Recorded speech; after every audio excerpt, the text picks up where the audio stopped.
हमारा टॉपिक चल रहा था exercise number 3.2 unit number 3। Last video में हमने पहले 6 क्वेश्चंस को हल किया था। आज हम स्टार्ट करेंगे क्वेश्चन नंबर 7 से।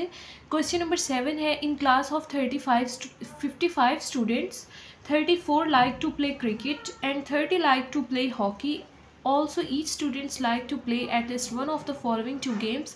How many students like to play both games? वो कहते हैं कि एक स्टूडेंट की क्लास है, टोटल उसकी स्ट्रेंथ है 55, टोटल स्टूडेंट्स क्लास में है 55, जिसमें से 34 स्टूडेंट्स क्रिकेट खेलना पसंद करते हैं, 30 स्टूडेंट्स हॉकी खेलना पसंद करते हैं. Also each student like to play at least one of the two games. वो कहते हैं और बाकी तमाम स्टूडेंट भी इसी तरह से दोनों में से कोई एक गेम खेलना पसंद करते हैं.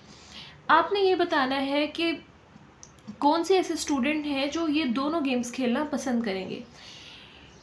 ये सारे क्वेश्चन जो हैं 13 तक, इन तमाम क्वेश्चंस का एक ही मेथड है, सारे स्टेटमेंट वाले क्वेश्चन है, बहुत इजी क्वेश्चन है. जस्ट एक फार्मूला इन तमाम क्वेश्चंस में यूज़ होगा.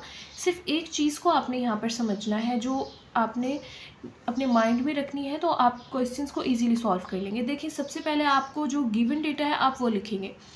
उन्होंने कहा है कि टोटल स्टूडेंट्स जो हैं, यहाँ पर टोटल स्टूडेंट आपको बताए हुए हैं 55. उसके बाद उन्होंने कहा 34 लाइक टू प्ले क्रिकेट. आप क्रिकेट को लिखेंगे सी से, ठीक है, अपनी मर्ज़ी से. आपने देखें क्रिकेट सी से स्टार्ट होता है तो मैं इसका नाम सी से रख देती हूँ, ठीक है. आप लिखेंगे late C denotes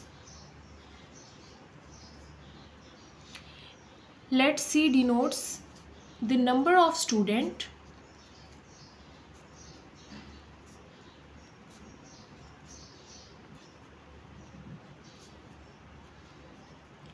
who play cricket.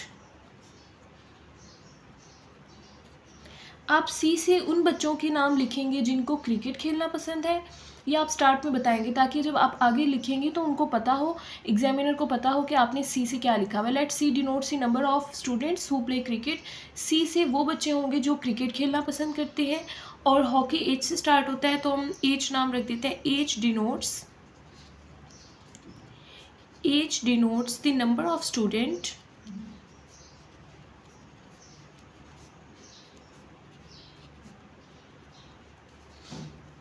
who play hockey. ठीक है, अब आपने याद रखना है एच से वो स्टूडेंट हैं जो हॉकी खेलते हैं, और सी से वो स्टूडेंट हैं जो क्रिकेट खेलना पसंद करते हैं. अब फॉर्मूले को आपने समझना है कि इसमें जो फार्मूला यूज़ होगा वो किस तरह से है. देखें, यहाँ पर यूज़ हो रहा है क्रिकेट और हॉकी. आपने क्या करना है, सबसे पहले क्वेश्चन में टोटल आपको दिया हुआ है, इन क्लास 55 स्टूडेंट है टोटल, तो आप एक साइड पर जो है सी और एच आपको दिया हुआ है ना, तो फार्मूला पहले तो आपने वो डेटा लिख लेना है जो आपको गिवन है. उन्होंने आपको बताया है कि टोटल नंबर ऑफ़ स्टूडेंट है 55, तो टोटल नंबर ऑफ़ स्टूडेंट्स को हमने यूनियन से लिखेंगे. हम लिख देंगे दो हमारे पास है ना, क्रिकेट है और हॉकी है, तो हम इन दोनों का यूनियन लिखेंगे सी यूनियन एच. इसका आंसर हमारे पास होगा जो उन्होंने दिया है 35, ठीक है. टोटल नंबर ऑफ़ स्टूडेंट्स को हम लिखते हैं यूनियन से, क्योंकि यूनियन में आपको पता है हम टोटल नंबर्स लिखते हैं, दोनों सेट्स को मिलाकर लिखते हैं. तो दोनों सेट्स के जब नंबर्स को मिलाएंगे तो हमारा क्या आंसर आ जाएगा 35. और यहाँ पर स्टार्ट में हम लिखते हैं एन. एन का मतलब है नंबर्स, यानी कि कितने स्टूडेंट्स हैं, 55, ठीक है. टोटल नंबर ऑफ़ स्टूडेंट्स हो गए हैं 55. उसके बाद आपने देखना है कि आप कितने बच्चे क्रिकेट प्ले करते हैं, तो आप लिखेंगे उसको सी से. क्रिकेट खेलना 34 स्टूडेंट्स क्रिकेट खेलना पसंद करते हैं और 30 स्टूडेंट्स हॉकी खेलना पसंद करते हैं, तो हम उसको लिख देंगे एन एच. हॉकी खेलना पसंद करते हैं 30 स्टूडेंट्स. अब आपको ये 3 वैल्यूज़ दी हैं, आपने मालूम क्या करना है, how many students like to play both games. कौन से स्टूडेंट्स ऐसे हैं जो ये दोनों गेम्स खेलना पसंद करते हैं, यानी कि क्रिकेट भी पसंद करते हैं और हॉकी भी पसंद करते हैं.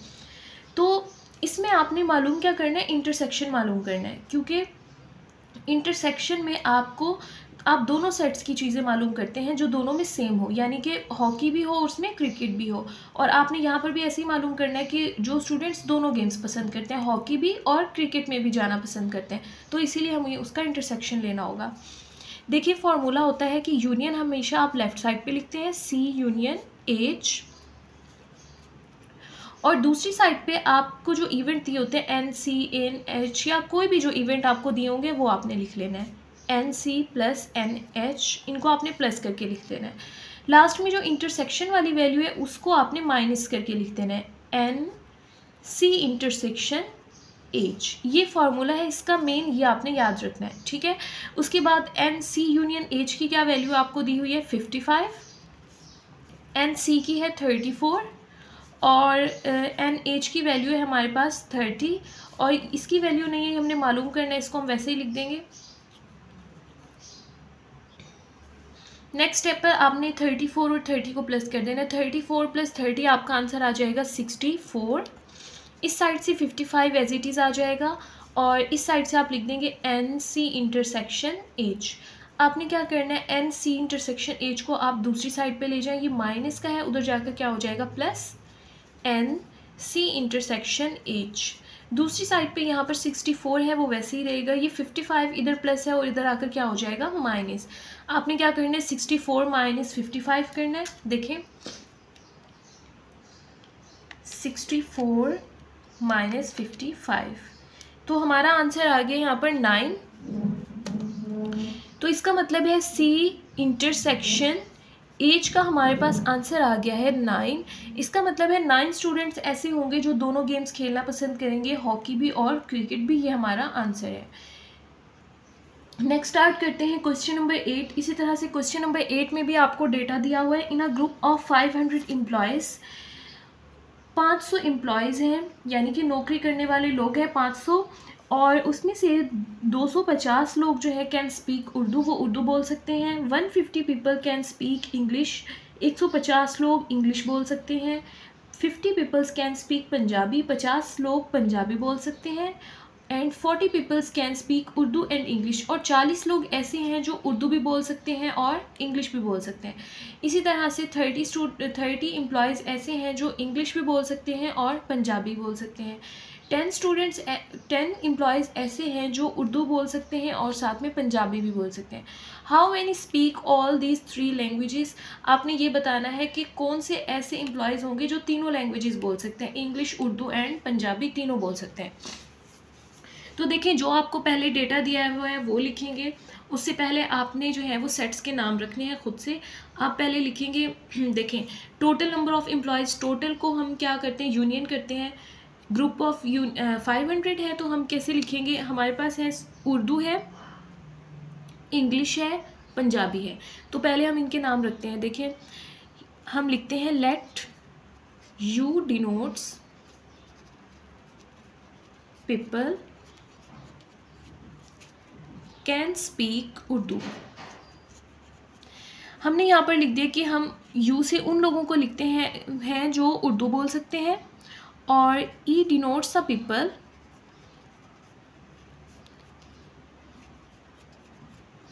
Can speak English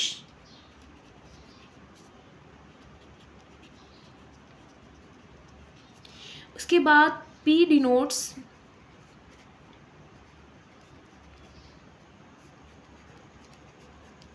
people can speak Punjabi.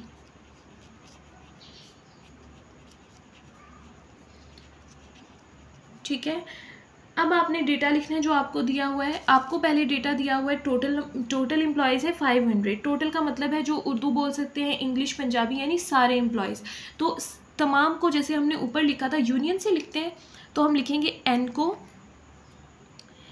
कि हमने इन सब का ना यूनियन लिख देना है कि हमने इनको यूनियन से लिखा है। हम यहाँ पर लिख देंगे यू, ई एंड पी। ठीक है, यू का हमने क्या लेना है यूनियन, फिर उसके बाद you union E union P. ठीक है, तो इन सब का यूनियन यानी ये टोटल नंबर्स कितने हैं 500, तो सबका यूनियन लेते हैं तो हमारा आंसर आता है 500। उसके बाद वो एम्प्लॉयज़ जो उर्दू बोल सकते हैं वो क्या है 250, तो हम लिख देंगे एन 250 सॉरी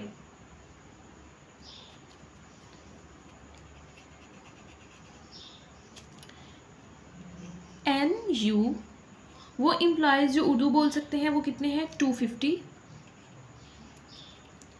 उसके बाद हम लिखेंगे वो एम्प्लॉयज़ जो इंग्लिश बोल सकते हैं, वो है 150, यहाँ पर दिया हुआ है NE इज़ इक्वल टू 150। और वो स्टूडेंट्स जो पंजाबी बोल सकते हैं उसको हम लिख देते हैं NP से, वो कितने हैं एम्प्लॉयज़, वो एम्प्लॉयज़ है 50। ठीक है, तो ये हमारे पास वो डेटा है जो हमें दिया हुआ था। उसके बाद हमें जो डेटा दिया है वो ये है, उन्होंने कहा है कि 40 ऐसे हैं जो उर्दू भी बोल सकते हैं और इंग्लिश बोल सकते हैं। यहाँ पर आपने एक चीज़ समझनी है, यहाँ पर लिखा हुआ है एंड। जब भी एंड लिखा होगा, एंड का मतलब होता है कि आपने लगाना है इंटरसेक्शन, यानी कि उर्दू और इंग्लिश के दरमियान में क्या लगाना है, इंटरसेक्शन। जब एंड आ जाएगा तो आप इंटरसेक्शन लगाएंगे। यहाँ पर मैं लिख देती हूँ, देखें, जब एंड आ जाएगा तो आपने उसकी जगह लगाना है इंटरसेक्शन, और जब और आ जाएगा तो उसकी जगह आपने लगाना है यूनियन। ये चीज़ आपने याद रखनी है। यहाँ पर उन्होंने कहा 40 can speak Urdu and English, तो उर्दू को हमने लिखा था यू से, इंग्लिश को लिखा था हमने ई से, और एंड का मतलब क्या होता है, इंटरसेक्शन। हम लिखेंगे यू इंटरसेक्शन ई, का आंसर है 40, क्योंकि यहाँ पर एंड है तो इसलिए इंटरसेक्शन आएगा। तो यहाँ पर लिखते हैं, देखें, एन लिखेंगे स्टार्ट में और फिर लिखेंगे यू इंटरसेक्शन ई। तो इसका हमारे पास आंसर है 40 के 40 लोग जो हैं वो उर्दू भी बोल सकते हैं और इंग्लिश बोल सकते हैं। उसके साथ हमारे पास है 30 can speak both English and Punjabi. यहाँ पर भी एंड है तो ई और पी के दरमियान हम क्या लिखेंगे, intersection. E intersection P is equal to 30। E intersection P is equal to हमारे पास आंसर आ जाएगा 30। उसके बाद है 10 can speak Urdu and Punjabi. यहाँ पर भी एंड है तो U और P के दरमियान में क्या आ जाएगा, इंटरसेक्शन, और वो किसके इक्वल है, 10 के। तो हम लिख देंगे N U इंटरसेक्शन P, और इसका हमारे पास आंसर आ गया 10। तो ये हमने सारी चीज़ें लिखनी है जो हमें दी हुई थी। एंड की जगह हमने इंटरसेक्शन लिया, बाकी इवेंट्स अलग अलग दिए हुए थे वो लिखती हैं, और सबको मिलाकर जो लिखते हैं वो यूनियन से लिखते हैं। तो उसका आंसर था 500। अब आपने मालूम करना है how many speak all these 3 languages. आपने मालूम करना है वो एम्प्लॉयज़ जो ये तीनों लैंग्वेजेस बोल सकते हैं, उर्दू, पंजाबी और इंग्लिश। तो आपने क्या करना है, इंटरसेक्शन मालूम करना है इन तीनों वैल्यूज़ का, तो वो आंसर आ जाएगा। अब आपने इसका फार्मूला बनाना है, देखते हैं इसका फार्मूला कैसे होगा। देखिए फार्मूला हमने किस तरह से बनाना है, मैंने आपको कहा था एक साइड पे आपने यूनियन लिखना है, बिल्कुल उसी तरह से आप एक साइड पर तो लिख देंगे यूनियन, ठीक है। और फिर दूसरी साइड पे आपने क्या लिखना है, तमाम इवेंट्स को अलग अलग लिखना है, NP, NU और NE, ठीक है। NU है, फिर उसको प्लस करेंगे NE में, यानी इंग्लिश जो एम्प्लॉयज़ बोल सकते हैं, और फिर P से पंजाबी। आपने इन सबको कर लेना है प्लस। उसके बाद इंटरसेक्शन वाली वैल्यूज़ को हम माइनस करते हैं। तो हमारे पास 3 वैल्यूज़ है इंटरसेक्शन की, ये वाली वैल्यू है, ये वाली वैल्यू है और ये वाली वैल्यू है। तो हम इसको माइनस करेंगे, हम लिखेंगे NU intersection E minus NE intersection P minus NU intersection P, ठीक है। आपने सारी इंटरसेक्शन वाली वैल्यूज़ को माइनस कर लिया है। उसके बाद लास्ट में हमने मालूम क्या करना था, मैंने आपको बताया इंटरसेक्शन मालूम करना है हमने इन तीनों वैल्यूज़ का। तो इंटरसेक्शन हम लिखेंगे लास्ट में, देखें 2 अगर वैल्यूज़ हो इंटरसेक्शन की तो उनको हमने माइनस करना है, अगर 3 वैल्यूज़ आ जाएँ तो हमने उसको प्लस करना है। हम लिखेंगे NU intersection E intersection P, ये आपने मालूम करना है, ठीक है। अब सबके नीचे सारी वैल्यूज़ लिख देते हैं। देखिए N union E union P, इसका आंसर हमारे पास था 500, इसकी जगह हम लिख देते हैं 500। NU का हमारा आंसर था 250, NE का हमारे पास आंसर था 150, उसके बाद NP का हमारे पास आंसर था 50, उसके साथ NU इंटरसेक्शन E, ये वाला आंसर हमारे पास था 40, माइनस 40 लिख दिया, और इसका आंसर था NE इंटरसेक्शन P का हमारे पास आंसर है 30, यानी माइनस 30 लिख दिया, और माइनस NU इंटरसेक्शन P, इसका आंसर हमारे पास है 10, और इसका आंसर हमारे पास क्या है, ये हमने मालूम करनी है चीज़, ठीक है। तो इसको हम एज इट इज़ लिख देते हैं, ये ऊपर वाले के साथ है ना फॉर्मूला, ये हम वैसे ही लिख देते हैं NU intersection E intersection P, ये आपने मालूम करना है, ठीक है। अब देखिए 500 एज इट इज़ आ जाएगा। आपने क्या करना है, 250 को 150 के साथ आप प्लस करें तो आपका आंसर आ जाएगा 400। ठीक है, 400 और 400 के साथ यहाँ पर आपके पास है 50 -40 -30 -10। अब ये माइनस वाली वैल्यूज़ को एक साथ कर दें और प्लस वाली वैल्यूज़ को एक साथ कर दें, देखते हैं क्या आंसर आता है। 400 + 50 हो जाएगा 450, और माइनस वाली वैल्यूज़ को आप सब आपस में प्लस हो जाएंगी। 40 + 30 होता है 70, 70 + 10 80 हो जाएगा। लेकिन यहाँ पर अलामत हम किसकी लगाएंगे, माइनस की। 450 माइनस हम करेंगे, 450 को आपने माइनस करना है 80 से, तो आपका आंसर आ जाएगा 370। ये वाली वैल्यूज़ एज इट इज़ आएगी ऊपर से, U intersection E intersection P, नीचे भी वैल्यू ऐसे ही आ जाएगी N U intersection E intersection P। ठीक है, तो आप इन दोनों को माइनस करेंगे तो आपका आंसर आ जाएगा 370, और इस साइड पे है 500 और यहाँ पर है N U intersection E intersection P। 370 उस साइड पर जाकर माइनस हो जाएगा, ये वैल्यू यहाँ पर एज इट इज़ आ जाएगी N U intersection E intersection P। उसके बाद 500 को माइनस करेंगे 370 से, तो हमारा आंसर आ जाएगा 130 is equal to N U intersection E intersection P। तो ये हमारा फाइनल आंसर आ गया 130। इन फार्मूला आपने याद रखना है ना, वो ये है। देखिए मैं आपको दोबारा बताती हूँ, इसका फार्मूला है, एक साइड पे आपने इंटर यूनियन लिख देना है, वो एक साइड पे आपने रखना है। दूसरी साइड पे आपने पहले तमाम इवेंट्स को अलग अलग लिखना है, NU NE NP। फिर उसके बाद आपने दो दो नंबर्स के इंटरसेक्शन लिखना है। देखिए U को E के साथ लिखा, फिर E को P के साथ लिखा, फिर U को P के साथ लिखा। दो दो नंबर्स के आपने इंटरसेक्शंस बनाए हैं, वो आपने माइनस करके लिखना है। फिर लास्ट में जब 3 नंबर्स का इंटरसेक्शन आएगा वो आपने प्लस करके लिखना है। ये इसमें मेन फार्मूला है। उसके बाद NU NE NP की आपको वैल्यू दी हुई थी। उर्दू कौन से लोग बोल सकते हैं, इंग्लिश कौन से लोग बोल सकते हैं, और पंजाबी। उसके बाद उर्दू और इंग्लिश कौन से लोग बोल सकते हैं, इंग्लिश और पंजाबी, उर्दू और पंजाबी।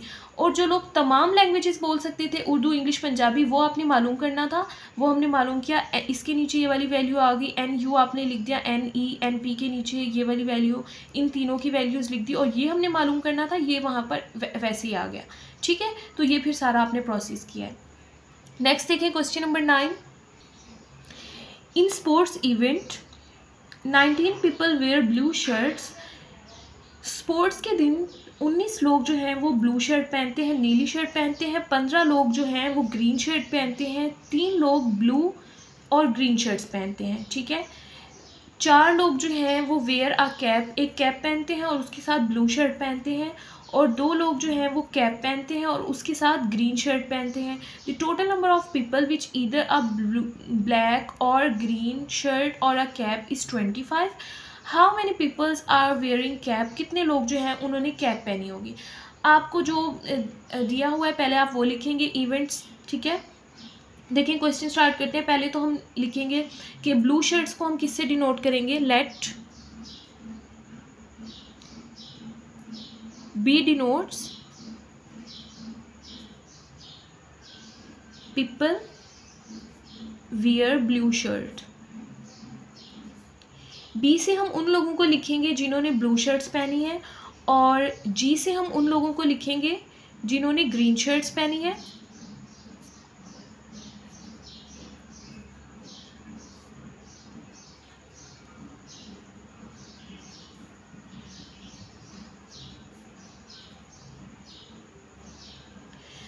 उसके साथ हम कैप्स को लिखेंगे C से लिखेंगे C डिनोट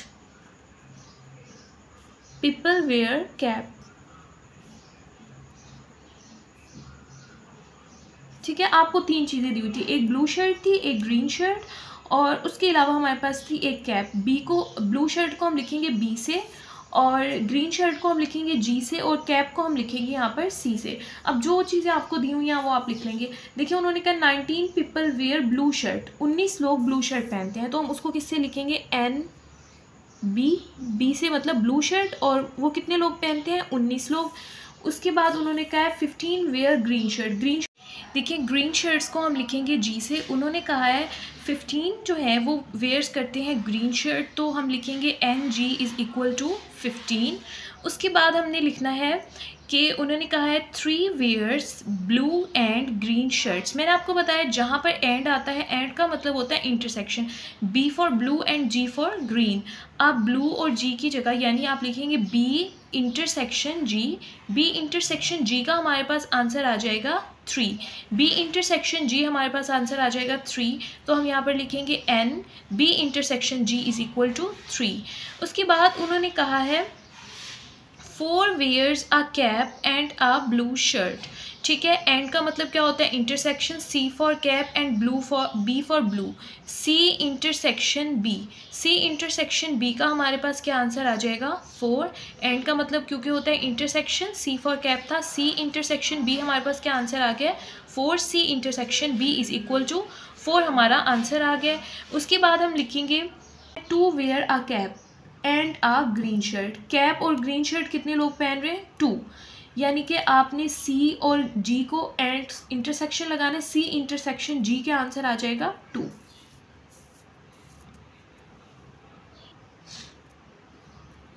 C इंटरसेक्शन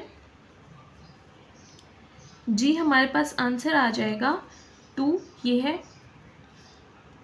उसके बाद उन्होंने कहा है the total number of people which either a blue और अ green shirt or a cap. मैंने आपको बताया था कि जहाँ पर और आता है, और का मतलब होता है हमारे पास यूनियन, और का मतलब क्या होता है यूनियन। तो इनके दरमियान आप क्या लगाएंगे यूनियन। किसके दरमियान में उन्होंने कहा है blue shirt, green shirt and cap, यानी B for blue, G for green and C for cap. B G and C के दरमियान आप क्या लगाएंगे यूनियन,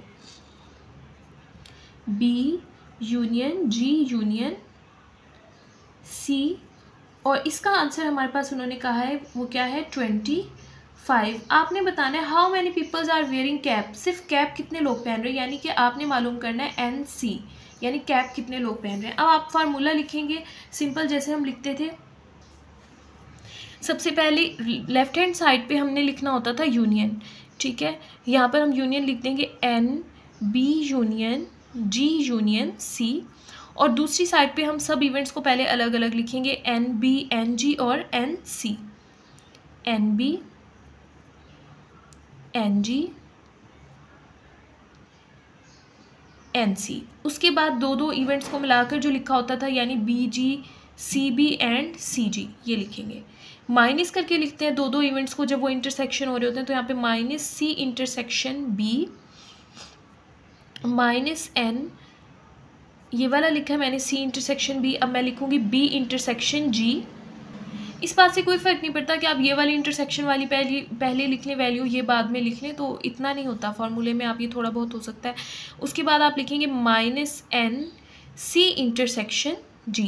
ये इंटरसेक्शन वाली मैंने तीनों वैल्यूज़ लिख दी हैं। उसके बाद जो फार्मूला होता था हमने लास्ट क्वेश्चन में भी पढ़ा है, हमने वहाँ पर देखा था कि हमने पहले सब इवेंट्स को अलग अलग लिखा NU NE NP, फिर दो इवेंट्स को मिलाकर लिखा, और लास्ट में हमने सारे इवेंट्स को मिलाकर प्लस किया था, इंटरसेक्शन को सबको मिलाकर लिखा था तीनों इवेंट्स को। तो यहाँ पर देखें इंटरसेक्शन को हमने दो नंबर्स को मिलाकर लिखा, अब 3 नंबर्स को हमने मिलाकर लिखना है इंटरसेक्शन में, और हम लिखते हैं प्लस। तो हम लिखेंगे हमारे पास क्या है B G एंड C, तो हम लिखेंगे B intersection G intersection C। अब सबकी वैल्यू लिख देते हैं, देखते हैं इसका आंसर क्या है। B union G union C का हमारे पास आंसर है 25,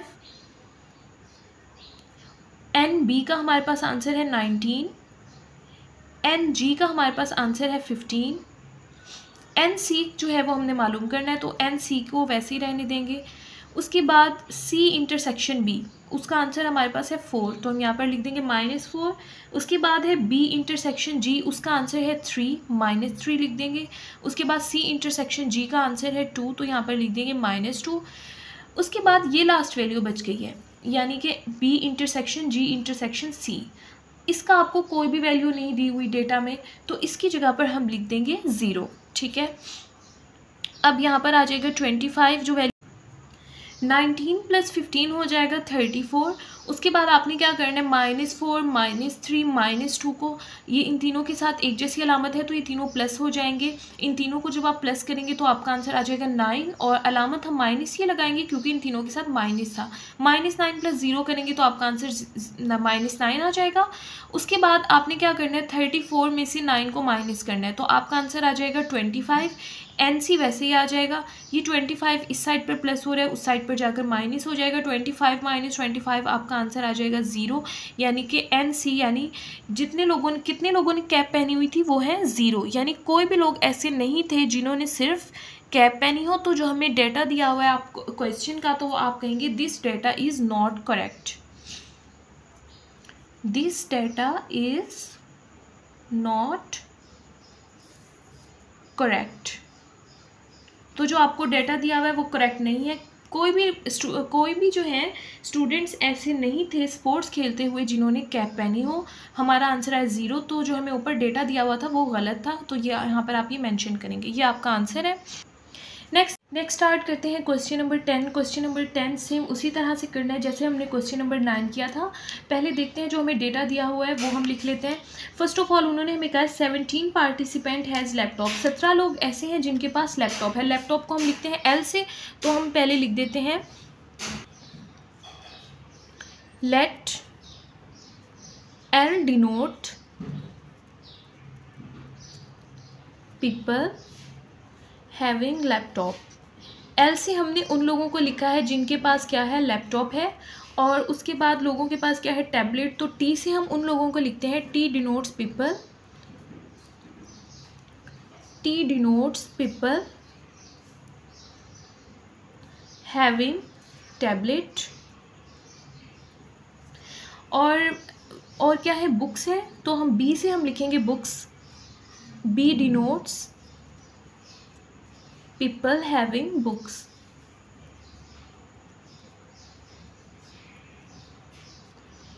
ट्रेनिंग के लिए तमाम स्टूडेंट्स के पास 3 चीज़ें थी, लैपटॉप, टैबलेट्स और बुक। लैपटॉप को हम लिखेंगे L से, टैबलेट को लिखेंगे T से और बुक्स को लिखेंगे B से।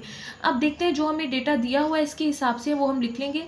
17 स्टूडेंट्स के पास जो था वो लैपटॉप था, ठीक है, तो हम लिखेंगे NL। जिनके पास लैपटॉप था वो कितने थे, 17। उसके बाद उन्होंने कहा है कि 11 हैव टैबलेट्स। टैबलेट्स कितने स्टूडेंट्स के पास था, 11 स्टूडेंट्स के पास। तो हम टैबलेट को हमने T से लिखा है तो हम लिखेंगे टैबलेट है 11 स्टूडेंट्स के पास।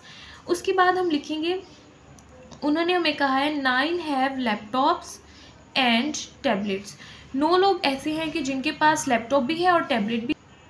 यहाँ पर उन्होंने देखिए लैपटॉप और टैबलेट के दरमियान क्या लिखा हुआ है, एंड। और एंड का मतलब हमने पढ़ा था इंटरसेक्शन होता है, तो L फॉर लैपटॉप है और T फॉर टैबलेट। L और T के दरमियान हम क्या लगाएंगे, इंटरसेक्शन, यानी L इंटरसेक्शन T का हमारे पास क्या आंसर है, 9। L इंटरसेक्शन T और स्टार्ट में हम लिखते हैं N, उसका आंसर हमारे पास क्या है, 9। इसी तरह से देखिए वो कहते हैं 6 have laptop and books. And है तो यहाँ पर इंटरसेक्शन आएगा L और B के दरमियान। L इंटरसेक्शन B का आंसर हमारे पास क्या आ जाएगा, 6। L इंटरसेक्शन B का हमारे पास आंसर आ जाएगा 6। उसके बाद उन्होंने कहा है and have 4 have both tablets and book. Tablet और बुक्स एंड है यहाँ पर, तो T और B के दरमियान क्या आ जाएगा, इंटरसेक्शन। और कितने स्टूडेंट्स के पास टैबलेट और बुक है, वो है 4। T इंटरसेक्शन B आ जाएगा 4 के इक्वल। तो हम यहाँ पर लिखते हैं T इंटरसेक्शन B का आंसर हमारे पास आ जाएगा 4।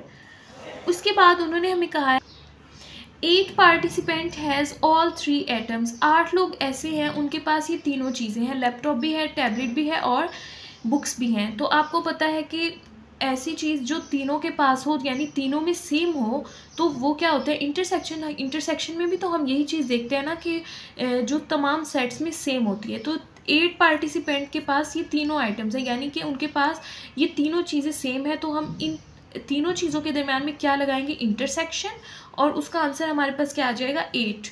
ठीक है, 3 चीज़ें हमारे पास कौन सी थी, लैपटॉप, टैबलेट और बुक। इनके दरमियान में हम क्या लगाएंगे, इंटरसेक्शन, और इसका आंसर हमारे पास आ जाएगा 8। 8 लोग 8 बच्चे ऐसे हैं जिनके पास लैपटॉप, टैबलेट और बुक तीनों हैं। ठीक है, उसके बाद उन्होंने कहा the total number of participant with laptop, tablet और बुक। यहाँ पर देखिए और आ गया, और का मतलब क्या होता है, यूनियन, यानी कि अब हमने लैपटॉप, टैबलेट और बुक्स के दरमियान में क्या लगाना है, यूनियन। और ये कितने लोग हैं जिनके पास है, वो है 35। तो L union T union B हमारे पास क्या बनेगा, 35। L union T union B, union हमने इसलिए लगाया क्योंकि यहाँ पर क्या था, और इसका आंसर उन्होंने हमें बताया 35। बिल्कुल वैसे ही फॉर्मूला लिखेंगे। फॉर्मूले में मैंने आपको बताया था कि लेफ़्ट साइड पर हम लिखते हैं यूनियन, आप लिख देंगे L union T union B, ये एक साइड पे आ जाएगा और यहाँ पर स्टार्ट में आपने N लिखना है। उसके बाद यहाँ पर राइट साइड पर आप सब वैल्यूज़ को अलग अलग लिखते हैं, यानी कि लैपटॉप को, टैबलेट्स को और बुक को, तीनों को अलग अलग लिखना है। NL, लैपटॉप कितने स्टूडेंट्स के पास था, टैबलेट्स कितने स्टूडेंट्स के पास था और बुक कितने स्टूडेंट के पास थी। फिर उसके बाद आपने दो इवेंट्स को मिलाकर लिखना है।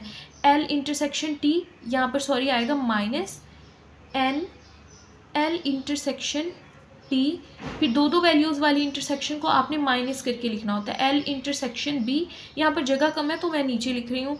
उसके बाद आ जाएगा माइनस ये वाला N T इंटरसेक्शन B, फिर आपने दो करके भी इवेंट्स को लिख लिया। लास्ट में हम क्या करते हैं, जो इंटरसेक्शन का आंसर होता है तीनों वैल्यूज़ का, उसको हम इकट्ठा करके लिखते हैं प्लस के साथ। तो हम लिख देंगे L intersection T intersection B और यहाँ पर स्टार्ट में आ जाएगा N, ठीक है ना। ये फार्मूला इसी तरह से है कि पहले दो वैल्यूज़ का इंटरसेक्शन लेना है, उनको माइनस करना है और लास्ट में सारी वैल्यू का इंटरसेक्शन लेना है, उसको हमने प्लस करना है। ये होता है फार्मूला, ये सब में सेम है, ठीक है। अब आपने वैल्यूज़ लिख देनी है। L union T union B का हमारे पास आंसर था 35, तो इसके नीचे हम लिख देते हैं 35, ये इक्वल वैसे ही आ गया। लैपटॉप कितने स्टूडेंट्स के पास था, 17, ठीक है। और टैबलेट कितने स्टूडेंट्स के पास था, 11। उसके बाद बुक्स कितने स्टूडेंट्स के पास है, ये हमने मालूम करना है। उन्होंने कहा how many participant has book कितने स्टूडेंट्स के पास है, तो ये वैसे ही आ जाएगा क्योंकि ये हमने मालूम करना है, NB, ठीक है। उसके बाद आपने लिख देना है L इंटरसेक्शन T का हमारे पास आंसर है 9, L इंटरसेक्शन B का हमारे पास आंसर है 6 और T इंटरसेक्शन B का हमारे पास आंसर है 4, और इन सब के इंटरसेक्शन को प्लस करना है तो हम प्लस कर देंगे 8। अब प्लस वाली वैल्यूज़ को आप एक साथ लिखने, 17, 11 और 8 को हम प्लस कर लेते हैं। देखें 17, 11 प्लस 8 हमारा आंसर आ जाएगा 36। इन तीनों वैल्यूज़ को प्लस करने से हमारा आंसर आ गया 36 और इस साइड पे 35 वैसे ही आ जाएगा, ठीक है। अब ये माइनस वाली वैल्यूज़ है, -9, -6, -4, ये तीनों आपस में प्लस हो जाएंगी, -9, -6, -4, तो ये हमारा आंसर आ गया माइनस का 19 और ये वैसे ही आ जाएगा प्लस NB। आपने क्या करना है, 36 को माइनस करना है 19 के साथ। देखिए करते हैं 36 माइनस 19, तो हमारा आंसर आ गया 17, ठीक है। तो यहाँ पर हम लिख देते हैं 17 और यहाँ पर है NB और इस साइड पर 35 वैसे ही आ जाएगा। 17 इस साइड पर प्लस हो रहा है, दूसरी साइड पे जाकर क्या हो जाएगा, माइनस। 35 माइनस 17 प्लस NB, 35 में से आप 17 को इक्वल आ जाएगा, सॉरी यहाँ पर 17 क्योंकि उस साइड पे चला गया ना, यहाँ पर NB रह गया। तो 35 माइनस 17 आप करें, हमारे पास आंसर आ गया 18, यानी कि 18 स्टूडेंट्स ऐसे हैं जिनके पास बुक्स हैं, तो ये हमारा फाइनल आंसर है, ठीक है। सेम वही हमने इसमें फार्मूला यूज़ किया जो पीछे यूज़ करते आए हैं, बस इस फार्मूले को आपने जहन में रखना है। और एक बात ये जहन में रखनी है कि जहाँ पर और आ जाए तो उसका मतलब जो होगा वो यूनियन होगा, और जहाँ पर एंड आ जाए वहाँ पर आप इंटरसेक्शन लगाएंगे, तो आपको समझने में स्टेटमेंट बहुत आसानी हो जाएगी। एक्सरसाइज के नेक्स्ट 3 क्वेश्चन रह गए हैं, वो इंशाल्लाह हम नेक्स्ट वीडियो में कंप्लीट करेंगे। अगर इसमें आपका कोई क्वेश्चन हो तो आप कमेंट बॉक्स में पूछ सकते हैं।